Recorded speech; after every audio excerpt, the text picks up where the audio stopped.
On today's episode of Watch JR Go, I get what might be the coolest project slash greatest car I've ever bought.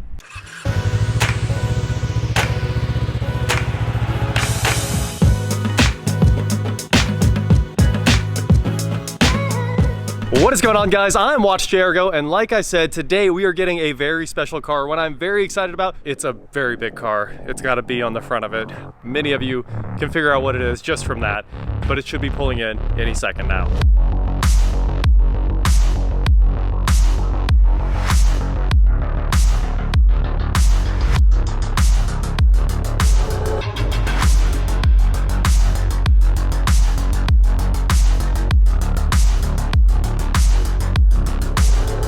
Here it is, my 06 Bentley Continental Flying Spur. It did not look like that in these pictures, that's for sure. He parked it in this much grass, so I couldn't see any of this.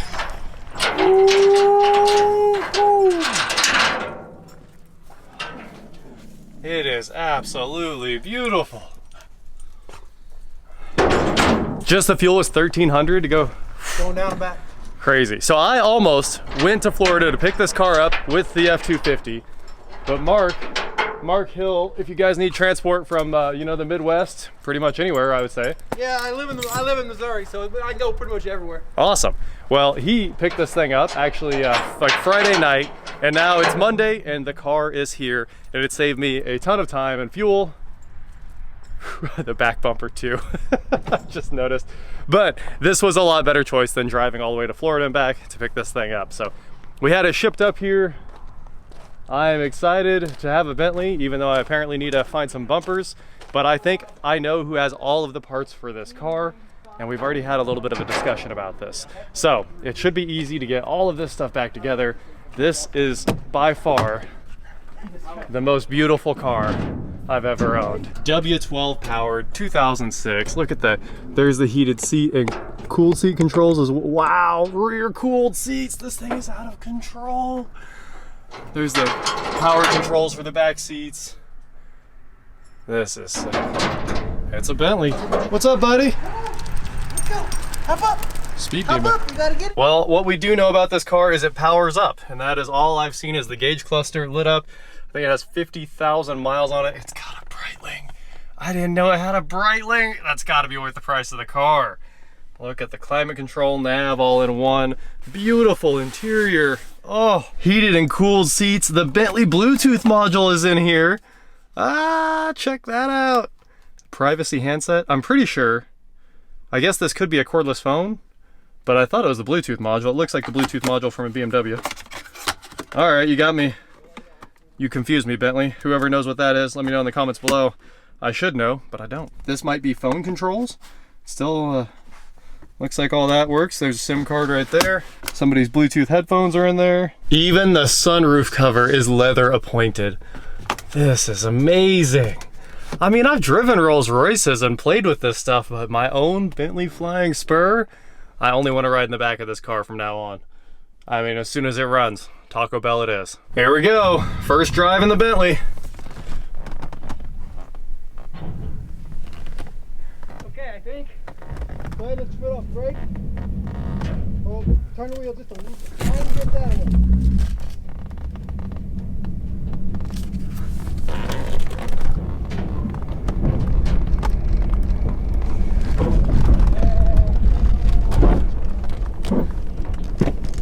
We made it!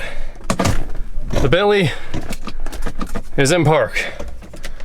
So, well, that's it for today. We're coming back in the morning to start actually troubleshooting on this thing. Keys won't come out, but we made it to the back. Oh, make sure the trunk doesn't close. I like their style. Interesting. It does have a trunk closer, which is sweet. Parrot Bluetooth. That's old school. All the executives had that back in the day. Crutchfield sold those like crazy. There's the door trim, floor mats, that's good. K40, and they ripped it out. No! Gosh, that's worth half the car's price right there. Can't believe they took that out of there. The wipers are straight missing. I don't know if you noticed that. Oh, the whole trim there is gone. Yeah. No, they probably pulled it on a trailer and didn't. They couldn't lift up the suspension because they didn't have battery power. And it has an electric air compressor. Just rips the front off. Yeah, and the rear end. The rear end, it's going to need both bumpers, but I know where those are at. What year is it? 06. Get in it though. Just get in it, and you'll be like, this is worth. It's worth every penny. You get in it, I'll watch. Did you hear what I paid for it? No. 12 grand. Looks pretty nice. Isn't that insane? Oh, unbelievable. So now that we've got this thing unloaded, let's take you on a tour of the cheapest and probably the worst Bentley Continental Flying Spur in the country. The internet went absolutely nuts when this post went up. Salvage Yards called me telling me I stole the car. It was a crazy deal. Like I said, $12,000 to buy it.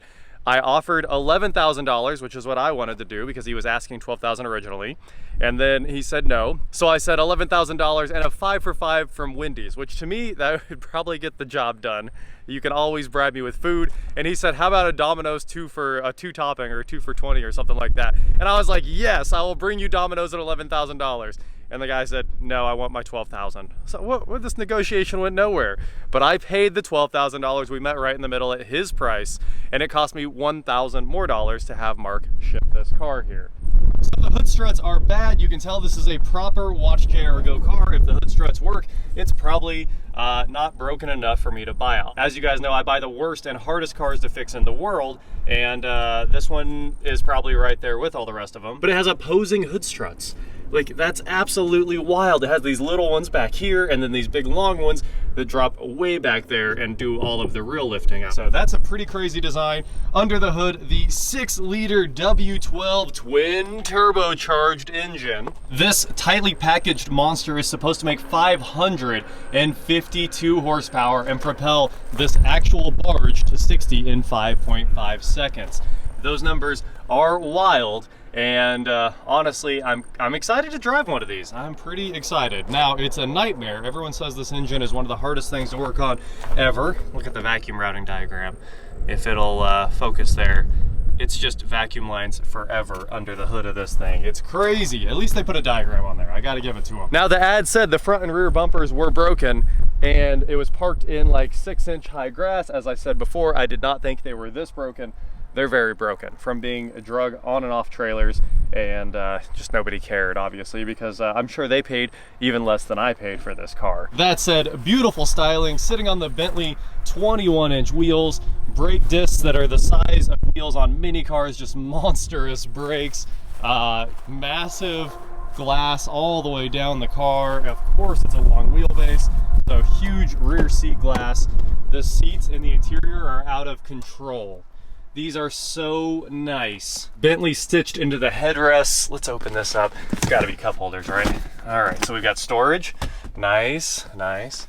This car came from Florida, so there's nothing I'm putting past this car as far as damage or anything like that. But the cup holders work, so that's cool. We got a ski pass through. Look at that. It actually seems like all that is good to go. So we've got a win back here, unlimited leg room, beautiful dual climate controls in the back, push and pull to open and close the rear vents, and they move so nicely. Just listen. Wow. Auto climate for both seats. Is this the ashtray? Of course it is.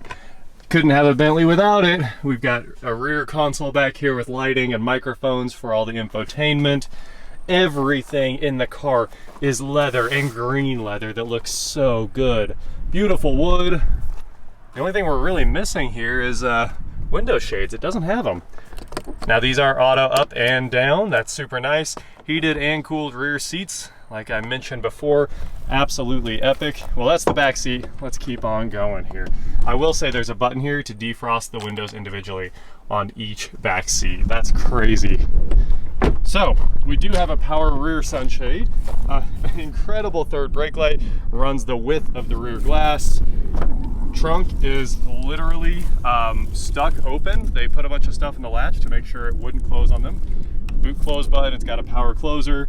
And here's the trunk again with all the stuff that's been unfortunately ripped out of this car. Spray painted front grills, beautiful green floor mats. We'll see how this all comes together in the end. The rear seats do have their own power controls back there. I know I showed that before. beautiful leather floor mats, like everything about this. I am in love, flabbergasted at how great this car is. This is everything I've ever wanted in a car, just the pinnacle of luxury if we can make it run. Nice pouches in the doors there. It does look like it has massage seats right there. Tons of controls for the seats that are just unbelievable. The wonderful Bentley keys there. And yeah, power tilt telescope wheel as you'd expect. I'm sure it's heated. How would you have a luxury car without a heated wheel? We can shift the transmission in manual mode right there. It's got sport. It's just incredible. There's raise and lower the car, sunshade, suspension firmness, I would assume. Engine start stop. It's a 2-stage button. That's kind of interesting. It's like a shutter on a camera. 1, 2. Electronic parking brake, heated mirrors. Turn it to the back to fold them. Super cool. And of course, we won't be able to see all the navigation and climate control. This is true 4-zone auto climate control in this car, but we won't be able to see that until we've got battery power. Another console up here that matches the rear. Home link, sunroof controls right there, and map lights, all that good stuff. Everything is leather. It's such a nice car. My mind is blown. So a 2006 Bentley Continental Flying Spur, finished in green. It's the paint's green, even though it looks black. The interior is green, and it's wonderful. I'm in love with it. And of course, this is the Flying Spur, so it's the 4-door and not the Continental GT, which is what most people want because it's a sports Bentley. This is the luxury Bentley for you to haul yourself around in the back. It's for your driver to haul you around in, which of course for me, since I'm not rich, means I will drive the car and my friends will get to sit in the back, which is honestly where the owner belongs. But that's just how it's going to work out for me, I'm sure. This thing has pretty much all the same fun features as a Continental GT, but big long wheelbase doors, and it weighs a lot more. I'm a big fan of 4-doors. I'd much rather be in a huge sedan than a 2-door Continental. The Continental's very cool, don't get me wrong, I've always wanted one. But the 4-door, this thing, when it rolls up, you know something's going on. Like I said, I've been in a lot of stuff, but I just did not know how awesome a Bentley Flying Spur would be. You know Bentley thinks a lot of this car when it has a 200-mile-an-hour speedometer, and maybe it'll do it. I think it's probably a 184 kind of car, but it might do 200. Cruise control on the steering wheel, it's all the buttons are super nice, nothing sticky. Volume and a scroll wheel to run through menus, all that cool stuff. Everything in this is just incredibly nice. And I wonder if this shuts off all the other climate zones. That would be cool if you can just hit that button and change it to a single climate zone in the car. So there you have it. This may be the biggest financial mistake I've ever made in my life. It could be a complete loser, although I doubt it, when salvage yards are pretty much offering to buy the car for more than you paid for it already. But it also may be the greatest thing I've ever bought in my life. I bought this for you guys, as always, like every car on this channel, completely sight unseen, no questions asked. I try to buy the worst and hardest jobs on the planet. If it doesn't work out, I told the last guy that we'd LS swap it, but we're gonna try everything we can to make this engine run. And the first step is making sure it's free, and that's pretty much all we're gonna do today. The seller could not even get into the thing to tell me if the engine was free or not. I asked him to turn the crank, and he was like, I don't know if there's room. And he might be right, there might not be room. So I'm gonna crawl underneath it with a crescent wrench and try to go from the bottom up. And if the crank pulley turns, I'll be really happy today. Also, I don't think there's any way to check the oil. I think it's only electronic on the W12. So that is a bit unfortunate. We'll pull the oil cap. Hopefully it looks like there's nice clean oil in there. I don't think it's ran for well over a year. I know this guy bought it from Mannheim, and it's been sitting in Florida for a long time, not in a flood zone, not in Hurricane Ian. It's been sitting in Jacksonville for a long time, right at the northern border of the state. So hopefully it's escaped most of the Florida damage, but it's a Floridaed out car, that's for sure. Broken windshield, 2 bad bumpers. I'm so excited and so scared about this. So let's see if the engine turns. And if it turns, we get to start on step 2. And the seller told me that all that was wrong, the only thing wrong with the car, is the keys don't work. And we've been through that before. Usually if the keys don't work, the engine's seized. You know, it's honestly totaled. So he said that there was a security issue, and he had a guy that was gonna come look at it, and the guy bailed on him, so he had to give up on the project. And that's, you know, that's one of those stories you tell when the car's trash. So I'm hoping his story is completely true, and all we need to do is like rekey the car or relearn the keys and get new security modules and make it all work again. While it would be awesome if that's actually the case with this car, typically I find that everything else is the case. It turns out the W12 does have a dipstick, and wouldn't you know it, that oil is black as night. So pretty much par for the course on a Bentley with 50,000 miles, and probably one that didn't get maintained. As a bonus, you do get this huge Bentley cap for the oil fill. It is super nice. That's a quality piece right there.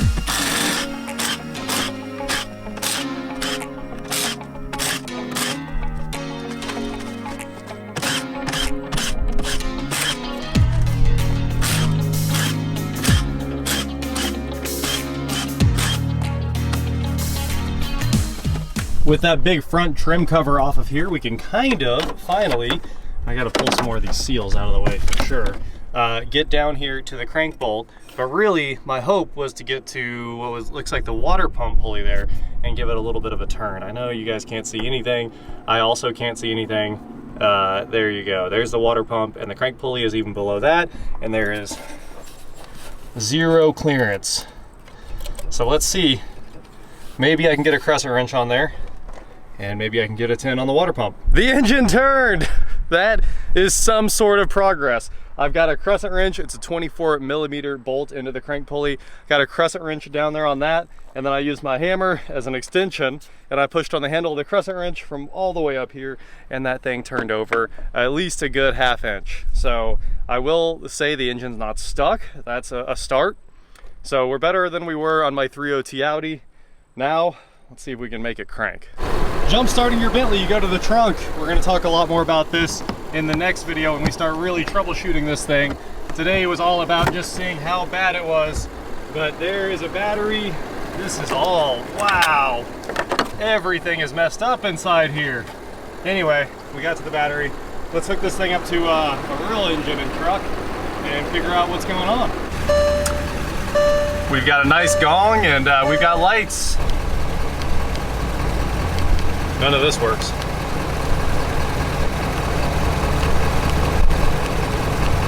It might be bad keys. The air suspension works, the car's lifting up. I was sitting in the seat and I felt my foot leaving the ground.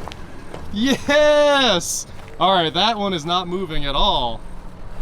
We have nothing out of the front here, but the rear is coming way up. This is great news. So we should actually hear the compressor. It's in the back. Oh, you can hear it. That thing is grinding away under there. Get it, air compressor. That makes me super happy. Yeah! Just lift up that front wheel. That's all I want. The others are all doing fine. Would you look at that? All 4 corners lifted up on the Bentley.